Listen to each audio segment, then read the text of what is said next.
Okay, here's an instructional video on how to get into ExactPath. I'm going from an email sent out by Rhonda. This email was sent out Wednesday at about 4 o'clock. If you follow that link will take you to a place where it'll ask you to log in with Google. Go ahead and do that. That will bring you to this window. Once you get here, you want to click the Edementum courseware. And then at the top, you'll see ExactPath. So you want to go ahead and click ExactPath. And then right now, this is your classes. Well, you have no classes. So if you go to Manage Classes and then Create a Class, this is where you go ahead and add your students. So you'd want to call this, I'm going to call it Jan again, second grade. And then you select your school. And then from here, you can drag and drop your students into this. So you just click the plus sign, this student. And if you're having trouble finding them, you can also search. So I'll search for Davis. So this is all my students with Davis. You can find your students that way. Then when you're all done, you need to hit Save Class. I'm not going to do that because I don't actually have a class. And you're good to go.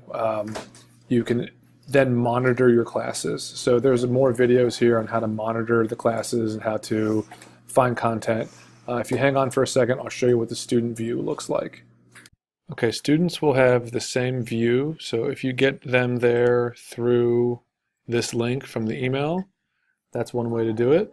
Another way to do this is to get on the students' laptops for them and follow this link through your own email, or you can copy and paste it and put it somewhere, then you can add it to their favorites. Or you can just add it to Echo. It just depends where you are and what you're doing. So let's say I wanted to add it to their favorites. So somehow I'd get to this link. You can email yourself. You could use a Google Doc. There's plenty of ways to do it. You follow the link. It takes you to here. Log in with Google. Then you have these two choices. You're going to want to choose Edementum. And then once you're there, you're in.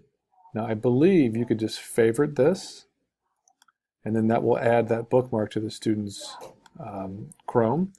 Let's just try it and see if we could go somewhere else and do it, see what it does. Yeah, that's great. So I would just bookmark that, or you can take this link, or you could use the link that Rhonda sent out, either way, and you could just simply add that into Echo. And that way it could be in the agenda or wherever you want. But I would put it somewhere simple that the kids can access it. Once the students are on, they can just choose either their math or their reading. So let's do math.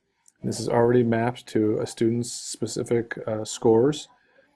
The learning path, this is built-in lessons. You can just click and start the lesson, start the practice, take the quiz. Once they master the quiz, they move on. This is assignments. Teachers can add and suggest more assignments. You have tests, and then rewards you can earn. They can earn badges, and you can have your own incentives attached to the badges. So the first kid to get a badge gets, a special lunch or something like that, whatever you want to do. So the students page is pretty self-explanatory. Okay, good luck.